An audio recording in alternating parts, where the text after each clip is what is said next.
প্রিয় শিক্ষার্থীবৃন্দ, আপনাদের সবাইকে স্বাগতম জানাচ্ছি HTML এর এই ভিডিও টিউটোরিয়ালে। এই ভিডিওটিতে আমি আলোচনা করব টেবিল সম্পর্কে। ভিডিও শুরুতেই কয়েকটা ইম্পর্টেন্ট কথা বলে নিতে চাই। আপনারা হয়তোবা অনেকেই ফলো করেছেন যে টেবিল রিলেটেড আমি অনেকগুলো ভিডিও অনেক আগেই আপলোড করেছি।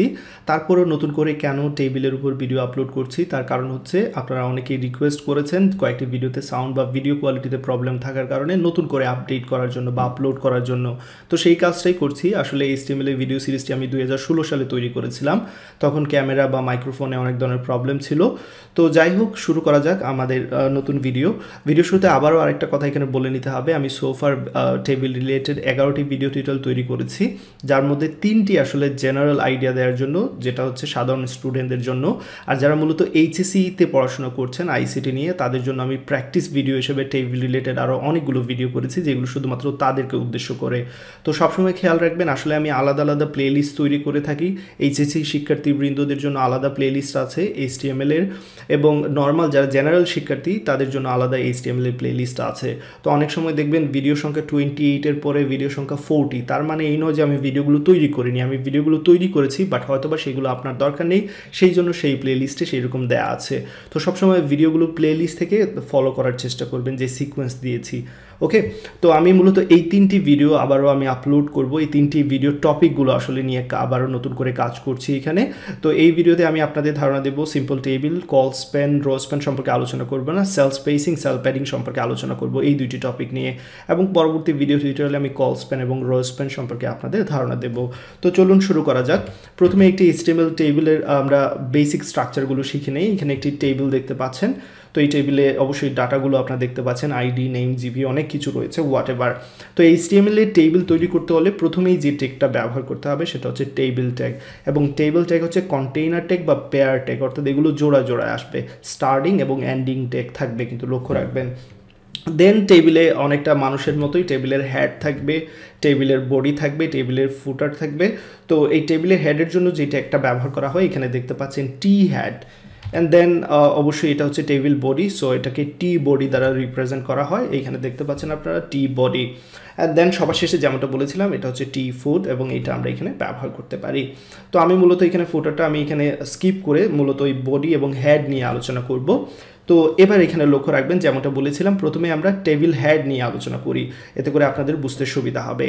টেবিলের হেডে কি রয়েছে আপনারা যদি লক্ষ্য রাখেন, এখানে অবশ্যই একটি টেবিল রো রয়েছে। তো এই টেবিল রোকে আমরা HTML এ TR ট্যাগ দ্বারা রিপ্রেজেন্ট করে থাকি, T for table, R for row, so table row. তো এই টেবিল রোতে আবার কি রয়েছে, টেবিল ডাটা রয়েছে। এই যে আইডি একটি টেবিল ডাটা, দেন নেম একটি টেবিল ডাটা, জিপিএ একটি টেবিল ডাটা। তো এগুলোকে কিভাবে আমরা HTML এ লিখবো, প্রথমে এই TR ট্যাগ অর্থাৎ টেবিল রো শুরু, দেন টেবিল রো এর মধ্যে কি রয়েছে TD, এই TDর মধ্যে আইডি আমরা দিব। এই যে TDর মধ্যে আইডি দেখতে পাচ্ছেন, ওপেনিং TD, ক্লোজিং TD, তার মধ্যে আইডি দিচ্ছি। দেন আবারও একটি TD পেলাম এইখানে, দেন এটা হবে TD name and TD close করে দিতে হবে। আবারও একটি TD পেলাম এইখানে, টেবিল ডাটা, এবং এটা টেবিল ডাটা জিপিএ দিয়ে দিচ্ছি। তো এই রো এর কাজ শেষ, সুতরাং রোটা আমাকে ক্লোজ করে দিতে হবে। এবং টেবিল হেডারে একটি মাত্র রো, ডেফিনেটলি সেই টেবিল হেডারটা আমাদের কি করে দিতে হবে, ক্লোজ করে দিতে হবে। তো এই হচ্ছে HTML টেবিলের হেডার, যেটা নিয়ে আমরা আলোচনা করলাম। এক্স্যাক্টলি সেম অন্যান্যদের ক্ষেত্রেও, বাট এটা হচ্ছে টেবিল বডির অংশ, তাই না? প্রথমে রো নিয়ে কাজ করতে হবে, রো এর মধ্যে table data, table data, table data এরকম দেওয়ার পর রোটা ক্লোজ করে দিতে হবে, দ্যাটস ইট।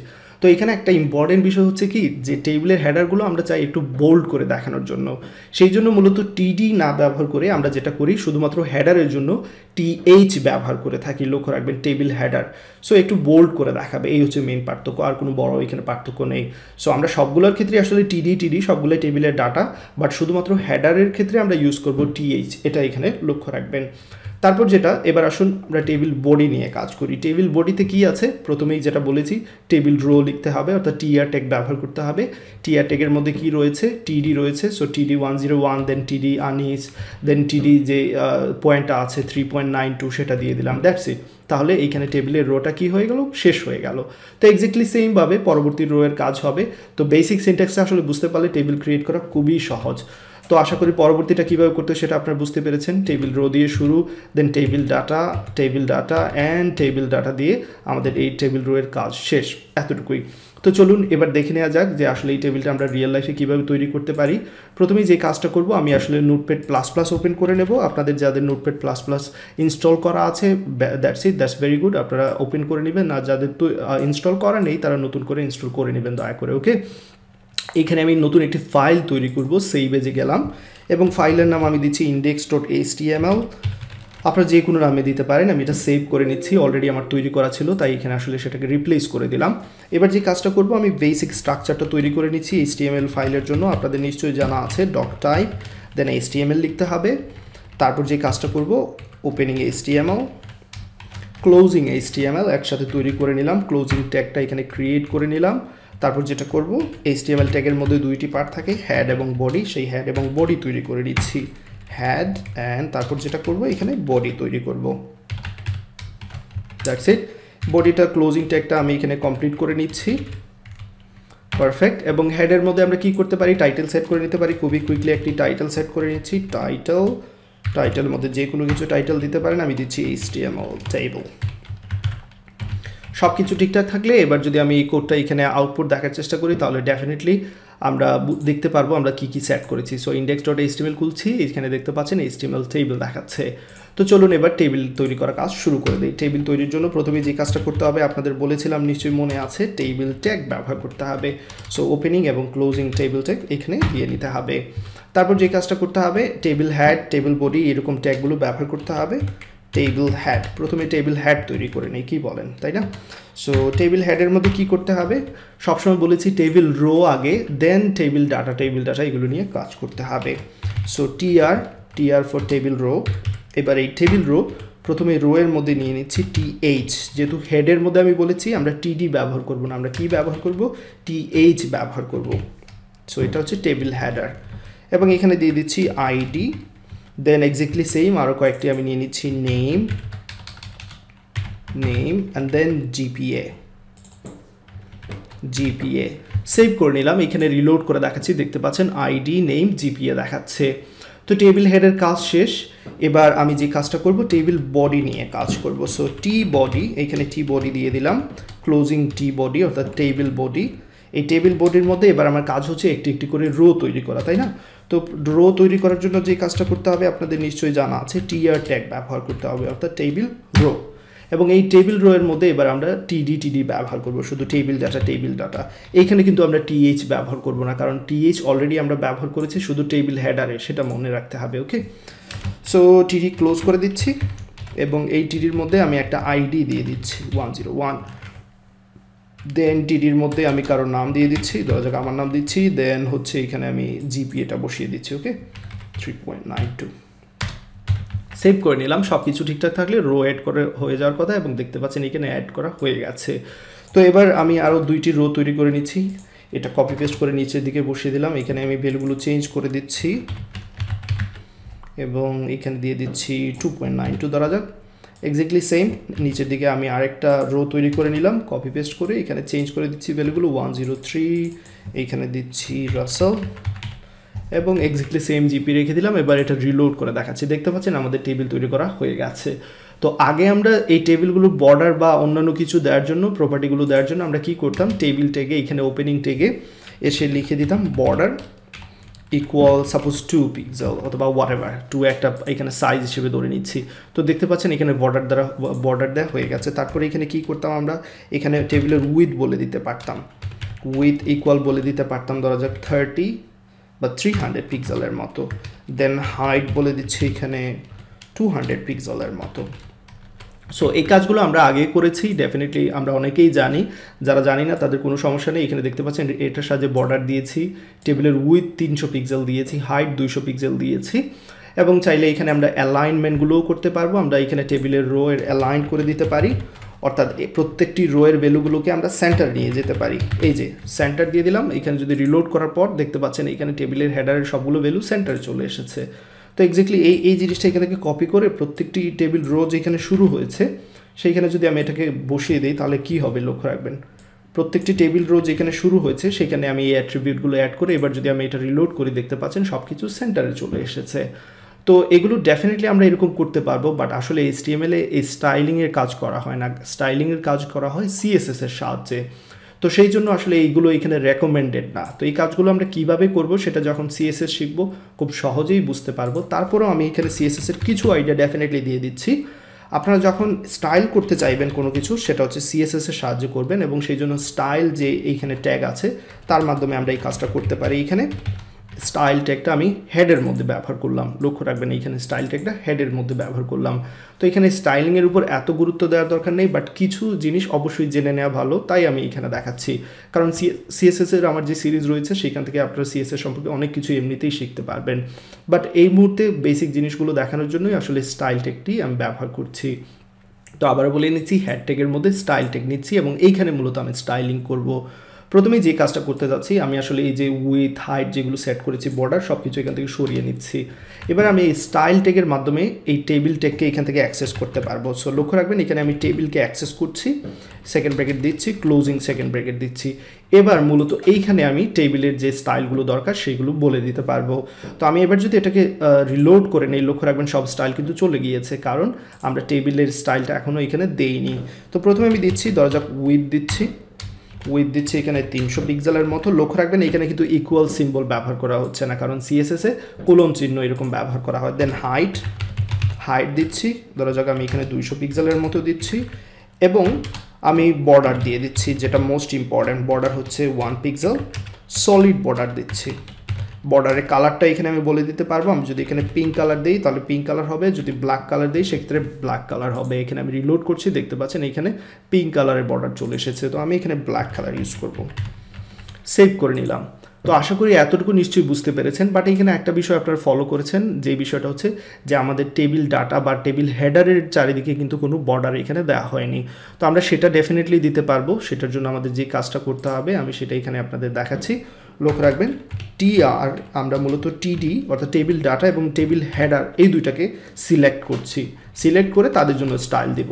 তো তাদের জন্য কি স্টাইল দিতে চাচ্ছি এক্স্যাক্টলি, আসলে এখানে যেটা বর্ডার দিয়েছিলাম টেবিলের দরকার নেই, আমরা শুধু এই দুইটার জন্য দিচ্ছি। সেভ করে নিচ্ছি, রিলোড করে দেখাচ্ছি, দেখতে পাচ্ছেন পারফেক্টলি করা হয়ে গেছে। তো আমরা চাইলে সেটা টেবিলেও ব্যবহার করতে পারি ডেফিনেটলি। সেভ করে নিলাম, এইখানে দেখতে পাচ্ছেন এবার টেবিলের জন্যও ব্যবহার করা হয়ে গেছে। তো এখানে ডবল বর্ডার হয়ে গেছে, তাই না? তো এই ডবল বর্ডারকে কীভাবে সিঙ্গল করতে হয় সেটা আমি দেখাচ্ছি। সেই জন্য আপনাদের যে কাজটা করতে হবে, বর্ডার কলাপস, এই টেবিলের মধ্যে বর্ডার কলাপস, এবং কলাপসে বলে দিতে হবে এটা হচ্ছে collapse value. That's it. Save করে নিলাম, রিলোড করে দেখাচ্ছি, দেখতে পাচ্ছেন এবার সিঙ্গেল বর্ডার করা হয়ে গেছে। তো আশা করি এতটুকু নিশ্চয়ই আপনারা বুঝতে পেরেছেন কীভাবে টেবিলের স্টাইলগুলো করলাম। আরেকটা বিষয়, এখানে আসলে যে অ্যালাইন সেন্টার যেগুলো করেছি আমরা অনেকবার ব্যবহার করেছি, তাই না? প্রত্যেকটা কার সাথে করেছি? এই টিআর এর সাথে করেছি। তো এখান থেকে যে অ্যালাইন সেন্টারগুলো আছে সবগুলো সরিয়ে নিচ্ছি, আলাদা আলাদা করে। আসলে স্টাইলিং করার কোনো দরকার নেই, এইচটিএমএল আমরা কোনো স্টাইলিং মূলত করব না। সো আমরা স্টাইলিং করব কোথায়? সিএসএস এর মাধ্যমে, স্টাইল ট্যাগের মধ্যে। তো এইখানে আমি কাকে অ্যাক্সেস করতে চাচ্ছি? শুধুমাত্র টেবিল রোকে, এবং সেই টেবিল রোতে কি বলে দেব? শুধুমাত্র এইটাই বলে দেব যে সেন্টারে যাবে টেক্সট অ্যালাইন। আগে আমরা শুধু অ্যালাইন ব্যবহার করেছি, বাট এবার আমাদের ব্যবহার করতে হবে টেক্সট অ্যালাইন। টেক্সট অ্যালাইন কি হচ্ছে? সেন্টার হচ্ছে। That's it. সেভ করে নিলাম, রিলোড করে দেখাচ্ছি, এক্স্যাক্টলি অ্যাজ ইট ইজ রয়েছে, কোনো প্রবলেম নেই। তো এবার যদি খেয়াল করেন, এটা হচ্ছে আমার টেবিল ট্যাগ অর্থাৎ এইচটিএমএল এর যা কিছু আছে সব কিছু এখানে, শুধুমাত্র এইচটিএমএল, কিন্তু অন্য কিছু নেই। আর এই স্টাইল ট্যাগের মধ্যে হচ্ছে যাবতীয় স্টাইলিং অর্থাৎ সিএসএস এর যা কিছু দরকার। তো খুব সহজেই এরকম আমরা আলাদা আলাদা করে কাজ করতে পারি, যে আমার এইচটিএমএল থাকবে এক জায়গায়, সিএসএস থাকবে এক জায়গায়, এতে করে কাজ করতে সুবিধা হবে। তো এবার আরেকটা বিষয় বলে নিতে চাই, এখানে আপনারা চাইলে বর্ডারের উইথটা বাড়িয়ে দিতে পারেন। এখানে 2 দিয়ে দিচ্ছি, দেখতে পাচ্ছেন এখানে বেড়ে গেছে। তো আপনাদের ইচ্ছা মতো এরকম দিতে পারবেন। তো সবার শেষে এবার যেই দুইটা ইম্পর্টেন্ট বিষয় নিয়ে আমি কথা বলতে চাই, আমি যেখান থেকে ভিডিওটা আসলে শেষ করতে চেয়েছিলাম সেইখানে আবার চলে যাচ্ছি। টেবিল রিলেটেড যে ট্যাগগুলো আপনারা এখান থেকে শিখে নিয়েছেন, table, T head, T body, T food, TR, TH, TD, ক্যাপশনের মাধ্যমে আসলে চাইলে যেটা করতে পারবেন, একটি টেবিলের টাইটেল সেট করতে পারবেন। তো সেটা এখানে দেখাচ্ছি, এই যে টেবিল ট্যাগের ভিতরে সবার উপরের দিকে আমি এখানে ক্যাপশন ট্যাগটা ব্যবহার করে নিচ্ছি। ক্যাপশনের মধ্যে আমি যে কাজটা করব, ক্যাপশন অবশ্যই এটা কন্টেইনার টেক্সট, দ্যাট মিনস এটা স্টার্টিং এবং এন্ডিং ট্যাগ ব্যবহার করতে হবে, এবং এখানে বলে দিচ্ছি স্টুডেন্ট ডিটেলস। সেভ করে নিলাম, রিলোড করে দেখাচ্ছি, এবং দেখতে পাচ্ছেন এখানে একটি ক্যাপশন তৈরি করা হয়ে গেছে। তো আশা করি ক্যাপশন ট্যাগের ব্যবহার আপনারা বুঝতে পেরেছেন। এবার আসুন যে দুইটা বিষয় নিয়ে আমি কথা বলতে চেয়েছিলাম, সেল স্পেসিং এবং সেল প্যাডিং, এই দুইটা জিনিস নিয়ে। তো সেল স্পেসিং এবং সেল প্যাডিং বলতে কি বোঝায় সেটা এবার আমি আপনাদের দেখাচ্ছি। তো সেলফ স্পেসিং বোঝানোর জন্য প্রথমে এই টিডি এবং টিএইচ এর মধ্যে চলে আসলাম এবং এখানে প্যাডিং ব্যবহার করছি। লক্ষ্য রাখবেন আগে আমরা ব্যবহার করতাম কি সেল স্পেসিং, সেল প্যাডিং, এই দুইটা আমরা প্রপার্টি ব্যবহার করতে পারতাম, বাট এবার আমরা আসলে যে কাজটা করব প্যাডিং যে অ্যাট্রিবিউট আছে সেটা ব্যবহার করব। এবং এই প্যাডিং প্রপার্টির মধ্যে যদি আমি বলে দিই সাপোজ 15 পিক্সেল, তাহলে কি হয় আমি সেভ করার পর এখানে রিলোড করার পর কি হয় সেটা এখানে লক্ষ্য রাখবেন। এই টিডি অর্থাৎ টেবিল ডাটা এবং টেবিল হেডারের মধ্যে 15 পিক্সেলের মতো কি হয়ে যাবে, প্যাডিং হয়ে যাবে সব দিক থেকে। এই যে এইখানে যে বর্ডারটা রয়েছে, বর্ডার থেকে এই যে কন্টেন্টগুলো রয়েছে 15 পিক্সেলের মতো সব দিক থেকে জায়গা নিচ্ছে। তো এটা যদি আমি সাপোজ এখানে দিচ্ছি 25 পিক্সেল, সেক্ষেত্রে কী হবে লক্ষ্য রাখবেন এবার কিন্তু সব দিক থেকে 25 পিক্সেলের মতো জায়গা নিচ্ছে, এখানে সব দিক থেকে 25 পিক্সেল। এই যে সেলটা রয়েছে সেলের চারিদিক থেকে সে 25 পিক্সেলের মতো জায়গা নিচ্ছে, এটা হচ্ছে সেল প্যাডিং। এবার আসুন সেল স্পেসিং বলতে কি বোঝায়, অর্থাৎ একটি সেল থেকে অন্য সেলের মধ্যে যে স্পেস সেটা হচ্ছে সেল স্পেসিং। এবং সেল স্পেসিং তৈরি করার জন্য এই টেবিলের মধ্যে আমরা এবার যেটা ব্যবহার করব সেটা হচ্ছে বর্ডার স্পেসিং। এবং বর্ডার স্পেসিংয়ে আপনি বলে দিতে পারবেন কি কতটুকু স্পেস চাচ্ছেন। তো এখানে একটা বিষয় অবশ্যই বলে নিতে হবে, যেহেতু আমরা বর্ডার কলাপস ব্যবহার করেছি, কলাপস ব্যবহার করলে আসলে বর্ডার স্পেসিং এইখানে ঠিকমতো কাজ করবে না। এটা আমি সরিয়ে সেভ করে নিলাম, এবার রিলোড করে দেখাচ্ছি এবং দেখতে পাচ্ছেন একটি সেল থেকে অন্য একটি সেলের দূরত্ব আমরা বলে দিয়েছি 5 পিক্সেল। এখানে যদি 15 পিক্সেল দিই সেক্ষেত্রে দূরত্বটা আরও বেড়ে যাবে। তো আশা করি এইখানে যে দুইটা ইম্পর্টেন্ট বিষয় সেল স্পেসিং এবং সেল প্যাডিং, এই দুইটা বিষয় বুঝতে পেরেছেন। আমরা মূলত এইখানে সেল প্যাডিং করেছি, এই যে আমি এখানে বলে দিচ্ছি এটা হচ্ছে সেল প্যাডিং, আর এখানে যেটা এটা হচ্ছে সেল স্পেসিং। ওকে, সো কমেন্ট আসলে কমেন্ট এরকম দেওয়া হয় না, আপনারা যারা সিএসএস শিখেছেন তারা নিশ্চয়ই জানেন যে কমেন্ট এরকম দেওয়া হয়। তো এটা দেওয়ার মানে হচ্ছে কি আসলে এটা কোনো আউটপুট দেবে না, এটা আপনাদের বোঝার সুবিধার্থে আমি এই জিনিসগুলো লিখলাম এতটুকু। তো এটা আসলে কোনো মিনিং নেই এখানে, জাস্ট বোঝানোর জন্য যে এই লাইনের কাজটা হচ্ছে সেল স্পেসিং আর এই লাইনের কাজটা হচ্ছে সেল প্যাডিং, আর কোনো কিছু না। ওকে, তো আমি এখান থেকে এগুলো সরিয়ে দিচ্ছি। তো এই ভিডিও এতটুকু থাকবে, পরবর্তী ভিডিও টিউটোরিয়ালে আমি আলোচনা করব কিভাবে রো স্প্যান এবং কল স্প্যান এই দুইটা জিনিস ব্যবহার করতে হয়।